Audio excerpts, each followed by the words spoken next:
जय हिंद दोस्तों।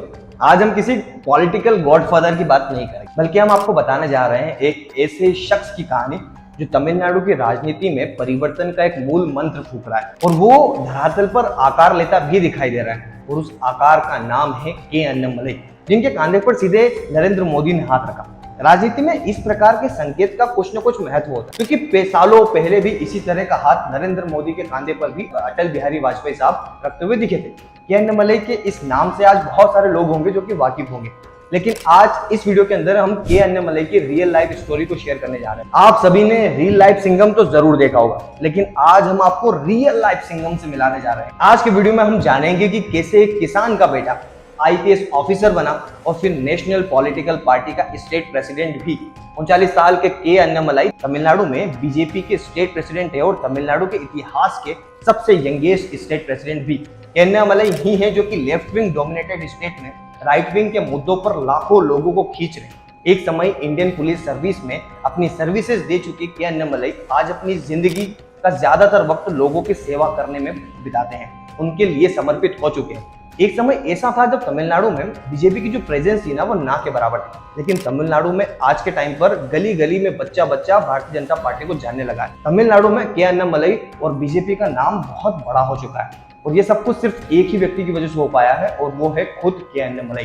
तो कुर्सी की बेटी बांध लीजिए दोस्तों, क्योंकि आज हम जानेंगे कि आखिर क्यों के अन्नामलई की सोशल मीडिया पर इतनी हाइप है और क्या के अन्नामलई अगले देश के प्राइम मिनिस्टर बन सकते। देखते हैं इस वीडियो में। आप इस वीडियो को के अन्नामलई की एज ए बायोग्राफी भी कंसीडर कर सकते हैं। अगर किसी की जिंदगी से हमें कुछ सीखने को मिलता है तो दोस्तों हमें उसे जरूर जरूर जरूर सीखना चाहिए। तो चलिए शुरू करते। के अन्नामलई की कहानी शुरू होती है तमिलनाडु के एक छोटे से गाँव कुरुल से। यहाँ पर के अन्नामलई तमिलनाडु के एक किसान फैमिली में 6 जून 1984 को पैदा हुए थे। भारत में एक ऐसा टाइम था ना जब लोग अपने बच्चों को कम पढ़ाया लिखाया करते थे। बेसिकली उनकी पढ़ाई के अंदर ना बहुत कम इन्वेस्ट किया करते थे, लेकिन इसके बावजूद भी के अन्नामलई ने अपने गांव का वो पहला शख्स बने जो कि कॉलेज गए थे, क्योंकि बचपन से ही के अन्नामलई की जो पढ़ाई की तरफ दिलचस्पी थी, जो शौक था ना, वो बहुत अच्छा था। वो बहुत ज्यादा दिलचस्पी देते थे। इसी को चलते ना उनके परिवार वालों ने उनका बहुत अच्छा सपोर्ट किया। के अन्नामलई की पढ़ाई भी करवाई और जिस स्कूल में वो जाना चाहते थे उस स्कूल में उनका दाखिला भी करवाया। वो जब अपनी स्कूलिंग खत्म करते हैं उसके बाद वो बीटेक करने के लिए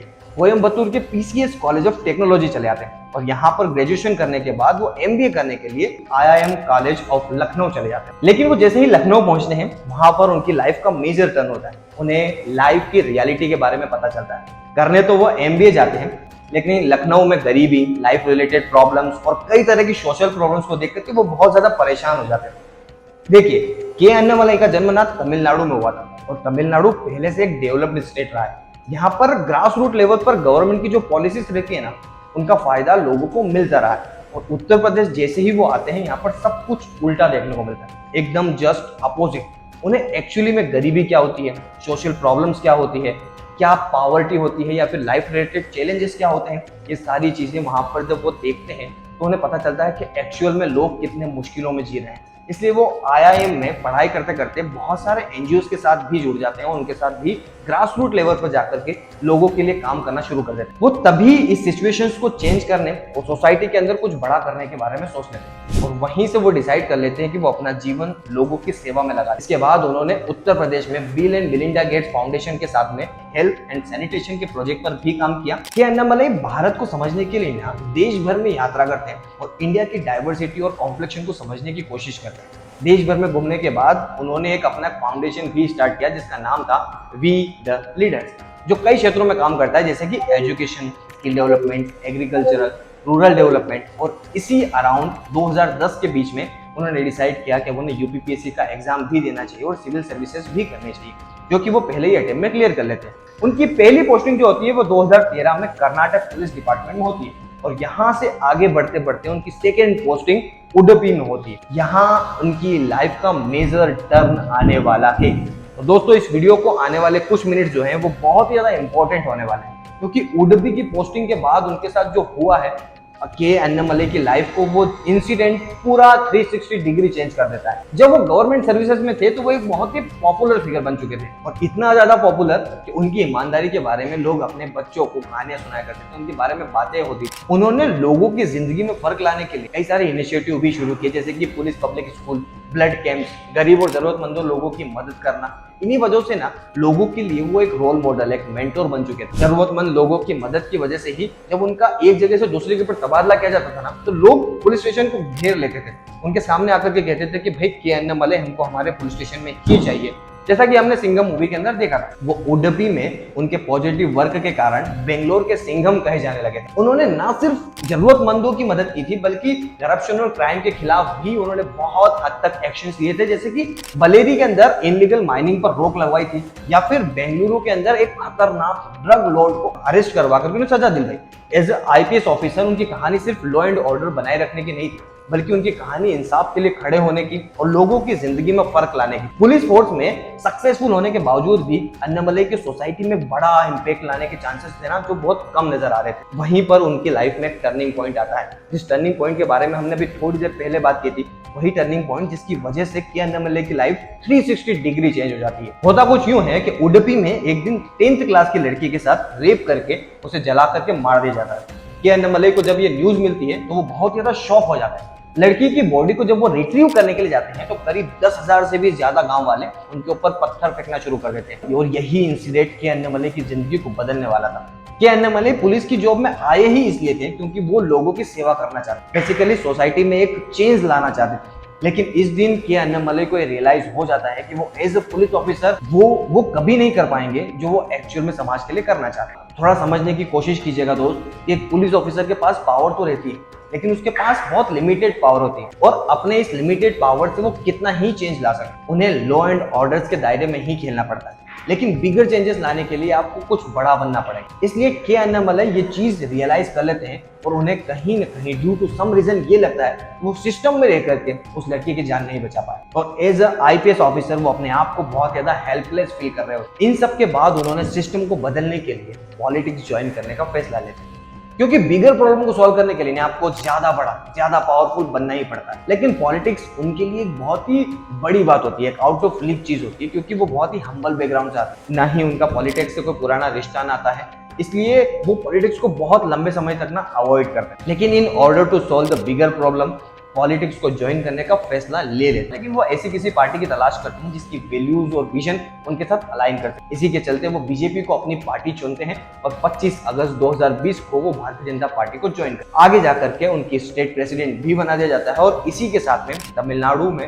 बीजेपी के सबसे छोटी उम्र के प्रेसिडेंट भी बन जाते हैं, यानी कि यंगेस्ट प्रेसिडेंट इन तमिलनाडु। उनकी बियॉन्ड द कन्वेंशनल थिंकिंग ने उन्हें एक पुलिस ऑफिसर के तौर पर भी एक अलग पहचान दिलवाई थी, और इसी सोच ने तमिलनाडु के पॉलिटिक्स में भी एक नया एंगल, नई जान डाल करके उसे और भी ज्यादा इंटरेस्टिंग बना दिया है। अब वो वहां पर बीजेपी की स्टेट में स्ट्रॉन्ग करने की कोशिश कर रहे हैं, लेकिन अन्नामलई के कंधों पर एक बहुत ही इंपॉर्टेंट रिस्पॉन्सिबिलिटी है। एक ऐसे स्टेट में भारतीय जनता पार्टी को रिप्रेजेंट करना है जहां पर बीजेपी की जो प्रेजेंस है ना, वो बिल्कुल ना के बराबर है। इनफैक्ट ये कहेंगे बिल्कुल भी नहीं है, क्योंकि तमिलनाडु में 1967 से द्रविडियन पार्टीज रूल कर रही है। डीएमके हो या एडीएमके, ये दोनों ही पार्टी यहाँ पर आती जाती रही, और बीजेपी की तमिलनाडु में एंट्री होती है 1996-1997 में।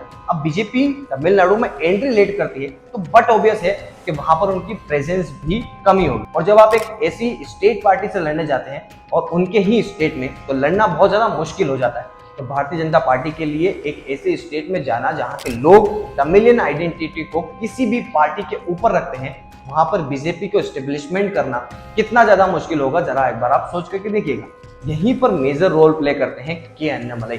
के अन्नामलई अपनी एनालिसिस के लिए जाने जाते हैं। के अन्नामलई अपने एनालिसिस के लिए बहुत ज्यादा फेमस है, इसीलिए भारतीय जनता पार्टी में स्टेट प्रेसिडेंट बनने के बाद उन्होंने एनालाइज करना शुरू किया। तो सबसे पहले एक चीज निकालते हैं, वो कहते हैं कि बीजेपी के पास ग्रास रूट लेवल पर भारतीय जनता पार्टी की जो पकड़ है ना, वो बहुत ही ज्यादा कमजोर है। इसके लिए के अन्नामलई एक मॉडल इंट्रोड्यूस करते हैं, जिसमें वो एक कार्यकर्ता को 25 घर का कंट्रोल देते हैं, यानी कि उन 25 घरों में अगर किसी भी पर्सन को किसी भी तरह की तकलीफ, किसी भी तरह की परेशानी होती है, तो सबसे पहले भारतीय जनता पार्टी का कार्यकर्ता ही वहां पर जाएगा और उनकी प्रॉब्लम को सॉल्व करेगा। इससे होगा क्या, वहां के लोगों में अवेयरनेस बढ़ेगी, और भारतीय जनता पार्टी का एक्चुअल आइडियोलॉजी क्या है वो घर घर तक पहुंचेगी। क्योंकि वहां के अभी के जो पॉलिटिकल नेता है, पॉलिटिकल लीडर्स है, वही वहां के मेजर न्यूज चैनल्स को ऑन करते हैं, जिससे बाकी पार्टीज की जो बातें रहती है वो एक्चुअल में लोगों के बीच में पहुंच नहीं पाती। क्योंकि एडीएमके या डीएमके बहुत ही ओल्ड पार्टीज है, और वहां पर उनकी ग्रास रूट लेवल पे जो पकड़ है ना, वो बहुत ज्यादा मजबूत है।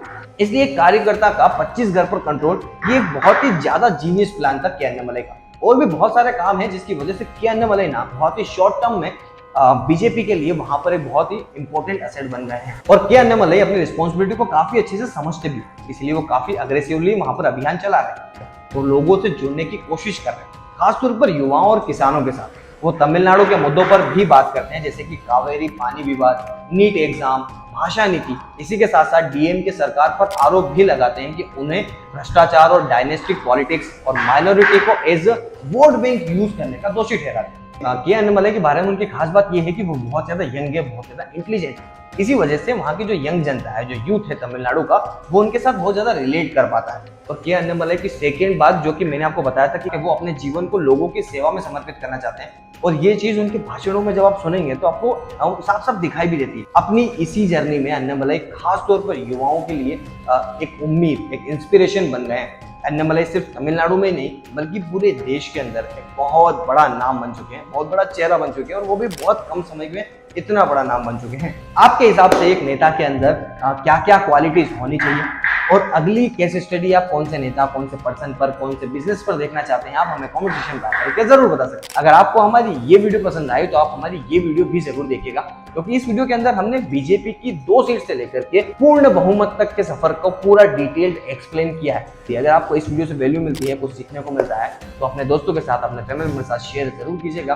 के अन्नामलई के जैसे कई सारे लोग हैं जिनकी कहानियां मुझे आप तक पहुंचानी है। हमारे इस मिशन में हमारा साथ दीजिए और हमारे YouTube चैनल को सब्सक्राइब जरूर कीजिएगा। मिलते हैं आपसे अगली वीडियो में, तब तक के लिए मुस्कुराते रहिए। जय हिंद, जय भारत।